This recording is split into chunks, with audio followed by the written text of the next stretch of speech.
I am BJ Yoho. Welcome to Thundercast.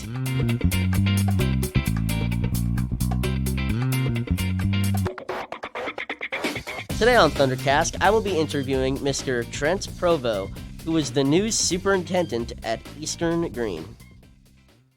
How are we doing today? Very good. Thanks for having me. Well, thank you for being here. I'm excited to talk to you today. No problem. Alrighty, so I want to start with, where are you from? I grew up in Monticello, Indiana, which is northern Indiana. Actually had the ability to go back there and actually work there after I graduated high school there, and I got to come back as an administrator there. So for about the past 12 years, Twin Lakes School Corporation, Northern Indiana. Then last year was at North Lawrence as the director of personnel there. So most of my life's been in Northern Indiana, so I'm kind of new to living in Southern Indiana. I gotta say, it's really sweet being around here. It's been nice. Obviously, I've visited Southern Indiana a lot. I've been all over the state. So actually living here, my family's found it very nice. Lots of things to do, and we've had a good time living here so far. What got you into the education system? Well, it's funny because when I actually went to college, my first major was pre-dentistry. I thought I wanted to be a dentist. I wanted to be in the health field of some sort. It just didn't really work out for me. The first semester, I just really wasn't enjoying my classes, and I felt like I needed to change. So I just started thinking to myself, what do I like to do? What do I, appreciate, that sort of thing. And I really always liked school. I always did well. I really, I always pushed myself to do my best. And I thought I can do the same thing for other kids. I can show them my love of education. So I decided to get into teaching. And I did that for 7 years. But after my fourth year of teaching, I had made the decision I really wanted to get into administration. I just thought that's where some of my skills were. I thought I had good skills for administration, so started taking classes toward my master's and a principal's license and did that. Became an assistant principal for a while and then became a principal. And then a few years ago, I decided, I really think that the superintendency is somewhere where I could shine even more with my skills. So I decided to go and get my, it's called an EDS. It's a educational specialist license. So I got that. I just need to write my dissertation for my PhD. So that is kind of what brought me in education, is just the love of education and trying to help kids, really show them, how great education can actually be. Being at Eastern Greene, what are you excited for the most? I really am excited about the culture I have seen here. I was told a lot about it, but until you can actually get here and experience it, it's not the same. So what I've experienced so far is basically what everybody's told me, which is it's a very tight-knit community. People care about these schools. People care about the students within the schools. And that's what I'm excited for, because you can have a lot of success at a school system if you have people who care. And I'm not just talking about teachers. I'm talking about the parents, the patrons, the business owners. If they really care about a school system, you can have a lot of success. So that's what I'm really looking forward to being a part of and tapping into. And then just the other things I'm excited about is just being able to lead an entire corporation. It's a little bit different when you're a principal. You're more concentrated on just your building. Well, now as a superintendent, I'm concentrating on every kid and every teacher and every employee. So I'm excited to help that. It's a daunting task, but I'm excited about helping in that way. Can you tell me a little bit what it was like switching school districts from Eastern to your previous school? Yeah, it was kind of interesting. For that 1 year, the 18-19 school year, I was director of personnel. Well, the new superintendent that came in at North Lawrence needed me to go back into a elementary building as a principal, so I did that. And then this position opened up, and I decided I was going to put in for it, and obviously eventually got it. So it was kind of strange for a while because for the last couple weeks I was coming over here and working a little bit during the day, and then obviously needing to lead the elementary building too. So it was kind of strange having my mind in two different places. I almost had to split it up and be like, okay, this half of my brain's gonna work on making sure the kids back at North Lawrence have what they need, but I'm also going to be concentrating. The other side of my brain is going to be working on what Eastern Greene needs. So it wasn't too bad. The leadership at both school corporations really worked well together to come up with a date that was going to work for both schools. And eventually, November 1st was decided that it was going to be my last day at North Lawrence, and November 4th was going to be my first day here at Eastern Greene. So it wasn't too bad. There's a lot of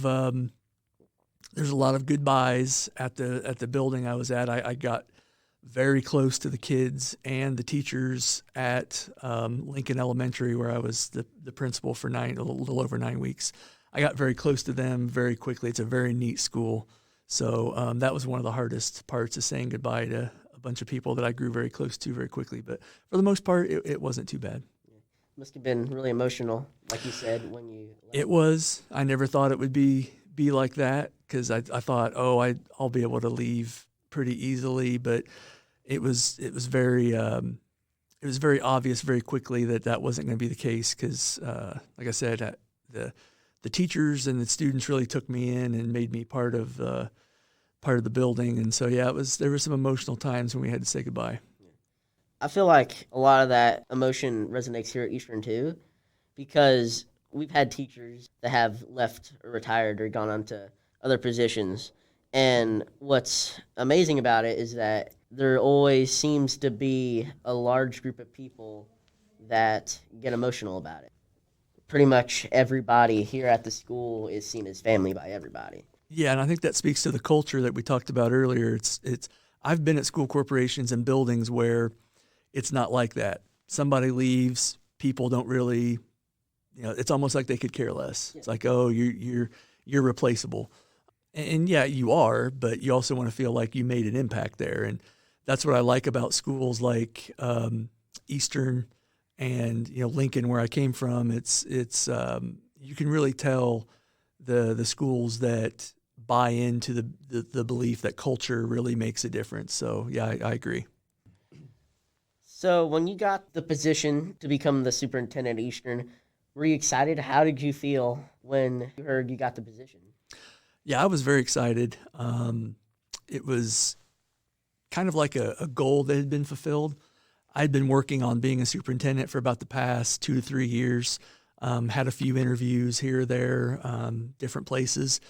Got somewhat close a few times, being in the final few. So it always feels good when you accomplish a goal. So that was the first thing I felt, is like I had accomplished a goal. Second thing I felt was just the excitement of something new. Coming into a new school system, get to meet a lot of people, a lot of students, parents, employees, and get to be a part of something. Help Eastern thrive where they're thriving. Help them improve in those areas that they want to improve in. And so that was the next thing, is just, I'm really all about just being a servant and being here to help and serve others. And so that was a bit of excitement for me too, as a new way to serve. So that's some of the feelings I had, I guess. I kind of want your opinion on this. Mm-hmm. What do you think are the biggest challenges the education system runs across to these days? Yeah, there's a few. I mean, obviously we're coming off the big Red for Ed Day a couple weeks ago in Indianapolis, when we had, I think they're estimating about 25,000 teachers showed up for that. So one of the biggest things is definitely teacher pay. That is huge. And I've seen that kind of going in the wrong direction for several years now. Unfortunately, the state, in my opinion, is not funding the main fund that we have to pay teachers out of very well. It's called the Educational Fund. And the money that goes into that is basically tied to the kids you have in your school. which, part of that's okay, but part of that also is not going to allow you to, in my opinion, fairly pay the teachers for, being a professional. I mean, we're talking about people with college degrees here, some of them with multiple college degrees, and we're not paying them at a rate that is keeping up with just simple inflation and what I would expect to pay someone who is a professional. So teacher pay is definitely a huge one. Another challenge, in my opinion, is standardized testing. I learn it costs our state millions of dollars. I think the latest figure I saw was $45 million that we spend on testing. And now, don't get me wrong, I do think we should be testing our students in some way to measure how they are growing and how they are learning. But it has to be done in a way that our teachers can use that information and use that data. Oftentimes, we don't get that data back until those students are out of the previous teacher's classes. Now, I guess the next teacher could use them, but it's, in my opinion, the data that we get off of iLearn is not, it's not user-friendly. It's not something our teachers can look at and be like, oh, I can do this with my students now because I saw that they scored poorly here. It's not very user-friendly, in my opinion. So I think that money could be used better, in my opinion. I think we need a better test than iLearn. Those are two of the biggest obstacles, challenges that I see right now in education. Yeah. With these standardized testings, I agree with what you said. Testing is important because it's a good way to help a student establish what they've learned and kind of in a way make them feel proud of themselves, realizing that no matter, even if they didn't want to get out of bed in the morning to come to school, they've gotten something out of it, a good education. Yeah. I just feel like with the standardized testings, there isn't really a clear way with preparing for it, which can kind of make it seem a bit intimidating than it already needs to be. Well, and especially since, I guess I should have talked about this one too, it's another challenge. It seems like the tests are solely meant to be used toward teachers and rating them and evaluating them. So to me, it needs to be used in a couple different ways. I think that information needs to be used to help kids succeed. Do I think it should play some role in a teacher's evaluation? Yeah, possibly. Because at the end of the day, we are, our main goal is to help kids succeed. So should we be judged on how kids are doing? Absolutely. I don't disagree with that. But we just need a better system. I just don't think the system is working right now for, teacher evaluation and using those scores to evaluate to evaluate teachers. Yeah. It's one of those that hopefully with the great minds that we've got out there, maybe we can really do something to make it seem like a better. I'm hoping so. Yeah. What did you have to do to become a superintendent? What studies or education were required to attain this position? Yep. Well, it was kind of a multi-step process because first, obviously, you go to college to become a teacher and you get your bachelor's degree, which is that's what I did. And then I said after my third year of teaching, I started taking classes toward my master's degree in educational leadership, which would give me a principal's license. So I took basically one class each semester, and I would typically take 2 classes in the summer. So I was taking about 12 credit hours a year, and it took me 3 years to get through that. So at the end of my, I should have said it was after my 4th year of teaching. So at the end of my 7th year of teaching, I was a licensed principal in the state of Indiana, and I got a assistant principal's job right away after my 7th year of teaching. So then I was an assistant principal for 5 years, and then I became a principal of an elementary. So I taught at the high school level. I was a middle school assistant principal, and then I was an elementary principal. So it's been kind of neat to be at all 3 levels. I really enjoy knowing and, having the ins and outs of all those 3 different levels. It's been kind of neat. So after about my think my 6th year as an elementary principal, I decided that I wanted to go and get my licensure as a superintendent. Well, there's 2 routes you can go for that.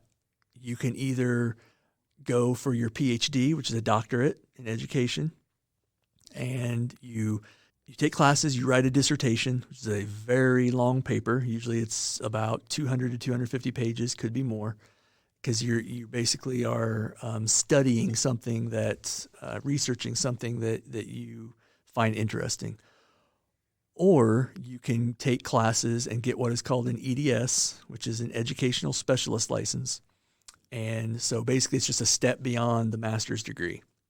Well, I originally was going after the PhD. I was taking PhD classes.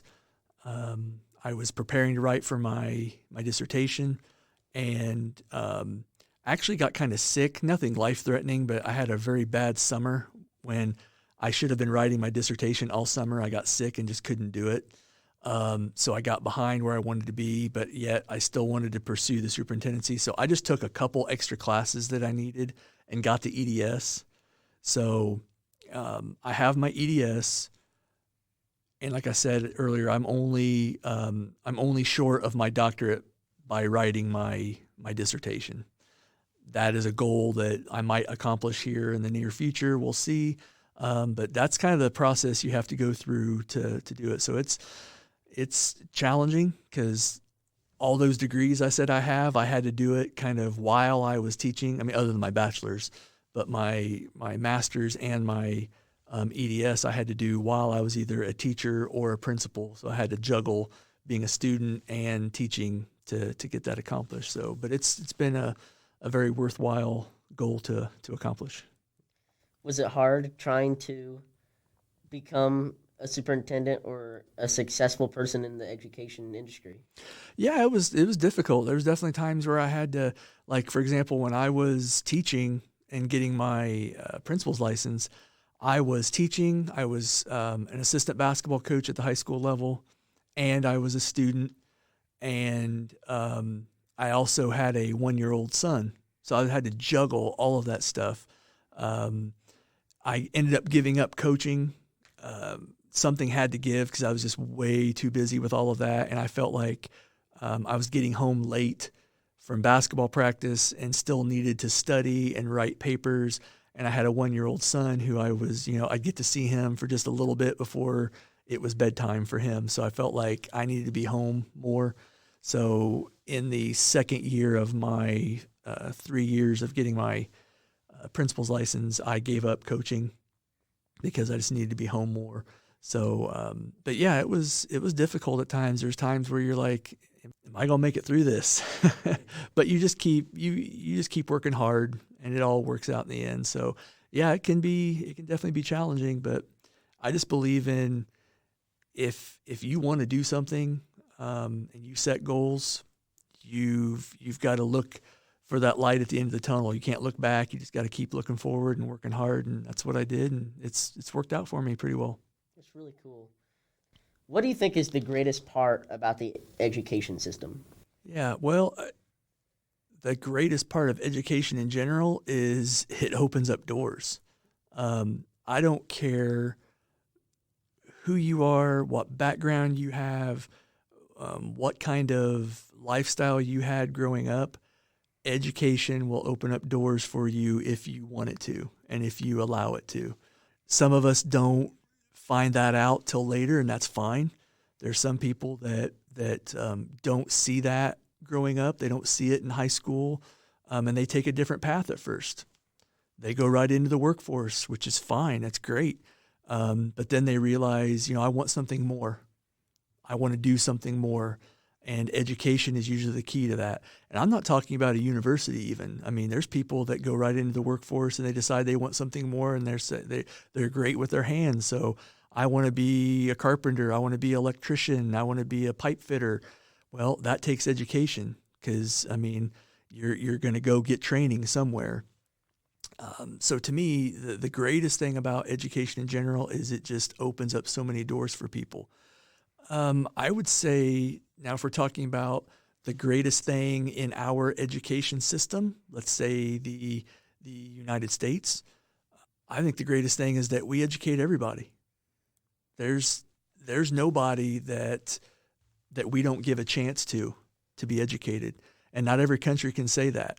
I often hear a lot of people who bash the United States education system. Oh, well, we're last in this category.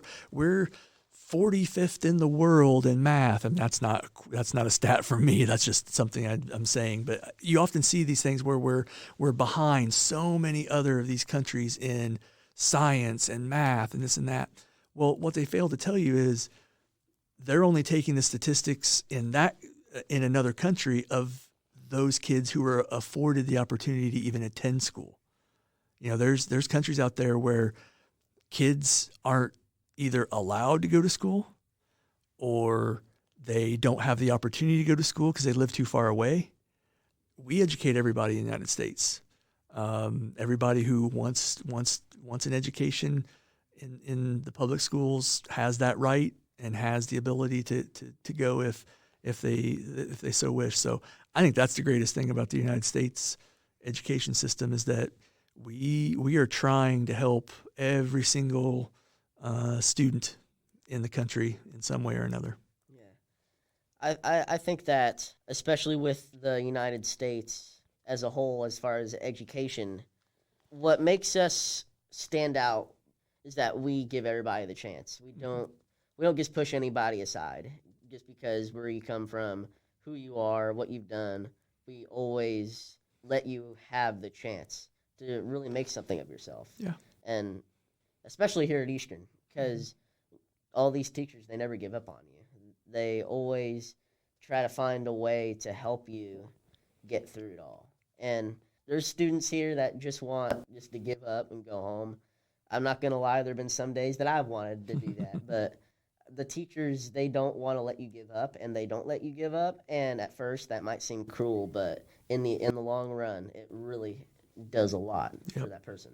Yep, I agree. You need those people that are behind you. Yeah. How do you deal with the differences of opinions between staff and students? Okay, good question. Well, first of all, you have to understand that we live in a country that really believes that the difference of opinions is an important thing. So you have to keep that at the core of your own belief system. I don't agree with everything everybody says out there. I have my own political beliefs. I have my own morals and values, and they don't line up with everybody else's, but that's fine. There's a lot of things that people believe and do that really don't affect me. So I have to kind of let that go, and that's okay. When it comes to the school system and how people believe, I still think that it's important to have that dialogue. And if people aren't agreeing about something, then you openly speak about it. You bring those groups together to get it out in the open. I mean, we do it as adults. I mean, we have things set up in the school system where administrators and teachers talk about things. And it's not always about things we disagree with. It's about things they need more information about. About once a month, teachers come together with myself and the administrators, and we sit down at a table, and they have things they want more information about, things that are going on with the corporation and things of that nature. 90% or more of it is not things we don't disagree on. It's just they want information.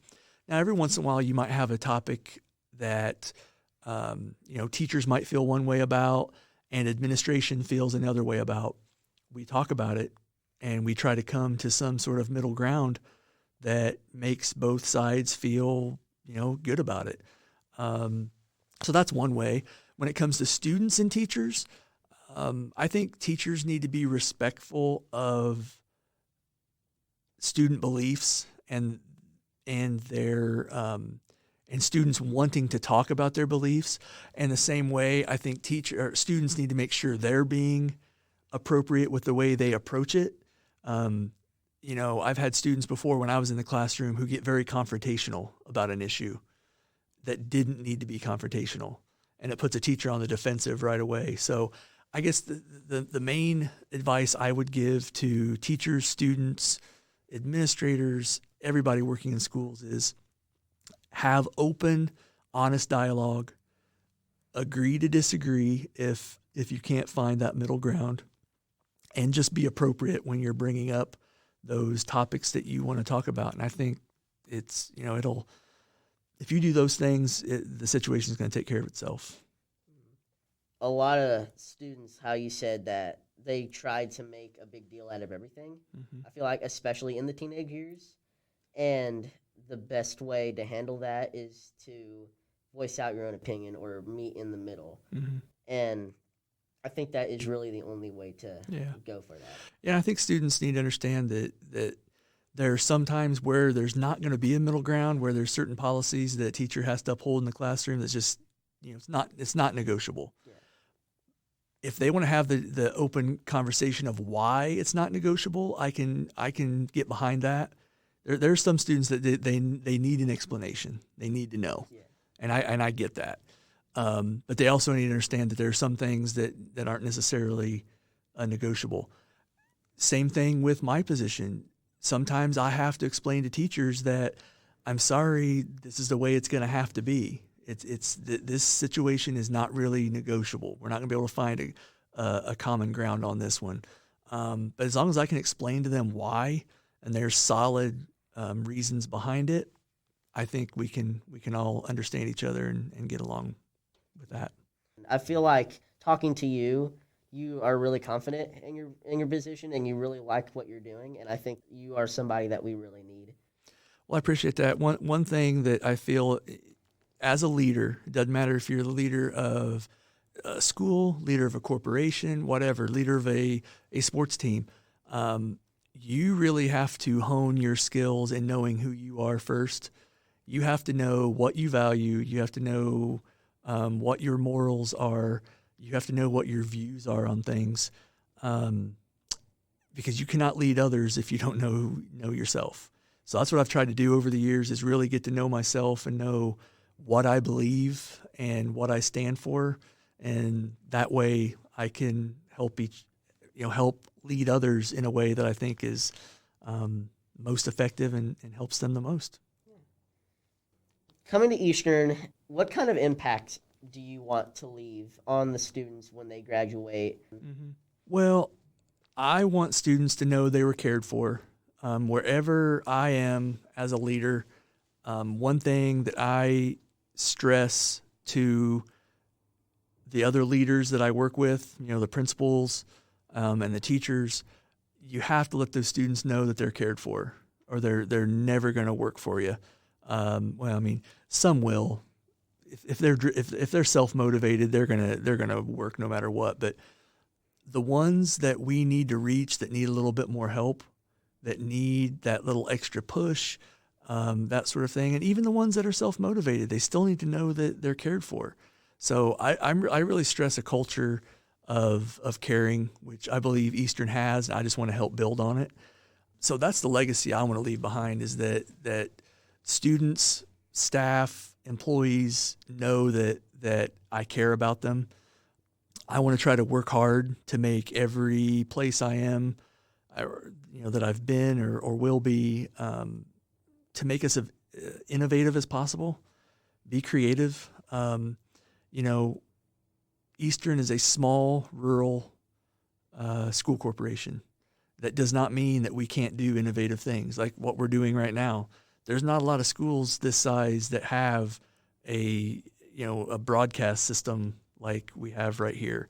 That's innovation to me. I want to do more of this type of stuff for the students at Eastern. So we're just going to have to be really creative on how to do it, because the funding's not always there. We're going to have to go out and find where that funding is through grants and things like that. So, just leaving the legacy of caring, and letting people know that wherever I was, I had their best interests at heart. No, compared to other schools, we're a smaller school. We don't have as many opportunities that these others might have. But like you said, what we have that others may not is that we act and treat everyone like family. It's a bond that we all share and have shared for a long time. Nearly every student has known each other since kindergarten, so no one's a stranger here. That's what I like about Eastern. It's that we all know each other. There's a lot of positives to small schools, but just like there's a lot of positives to big ones too. But it's kind of what you feel most comfortable with. Yeah. There are a lot of positives. Big schools have their positives, and small schools have their positives.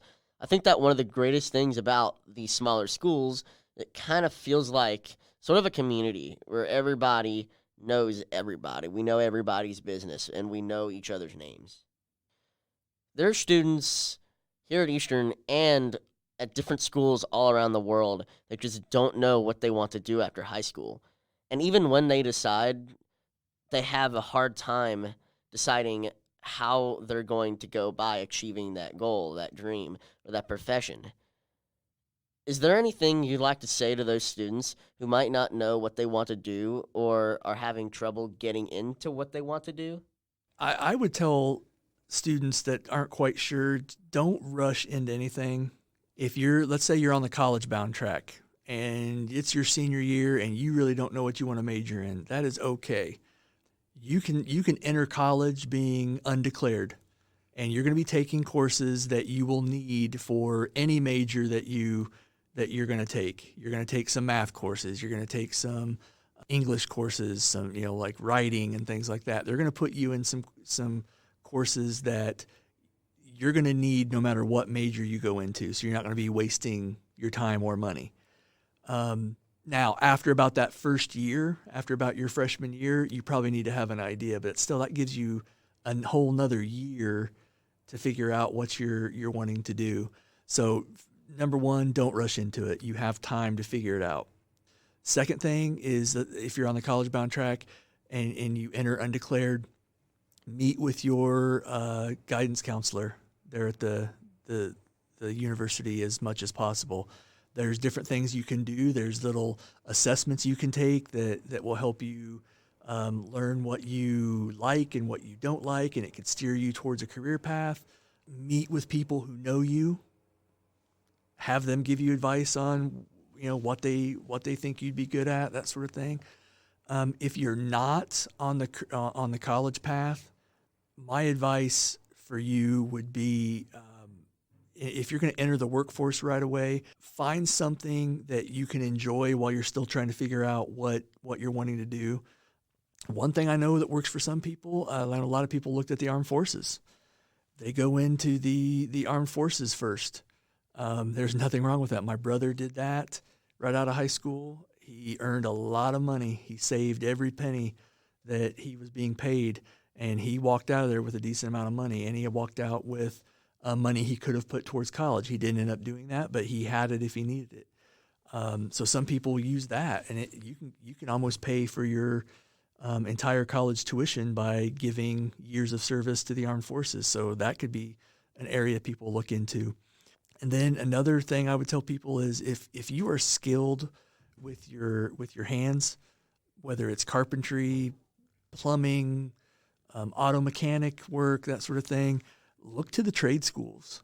Those are really booming right now because we need more of them. We need mechanics. We need people that are building structures. We need welders, things like that. So if you're good at that, look at trade schools. The opportunities out there are endless, in my opinion. You just need to slow down if you're not sure what you want to do and just seek out the right opportunity. So that'd be my biggest advice. Well, Mr. Provo, I thank you so much for joining me today. No problem. I enjoyed it and enjoyed talking a little bit about myself and Eastern Greene in general. I cannot wait for you to get the full Eastern experience.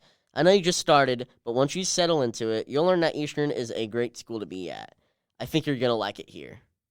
I'm learning that every day, and I'm planning on getting out to a lot of the different events. And I know we've got the winter sports started up, so I'm going to start getting to those and get to some of the other performances, some of the music performances and plays and musicals and things like that. So I plan on being at all that just to take in everything that Eastern has to offer. So I'm looking forward to it. Well, again, thank you so much for talking to me today. No problem. And thank you all for listening. I'm BJ Yoho, and this has been Thundercast. Thanks for joining us for this episode of Thundercast. Please tune in for our next episode coming very soon. If you have any suggestions or comments, please email us at thundercast@egreen.k12.in.us. You can subscribe to hear every episode of Thundercast on iTunes, Google Play Music, and Podbean. All content in this podcast is property of Eastern Greene School Corporation and may not be used without express written permission. All rights reserved.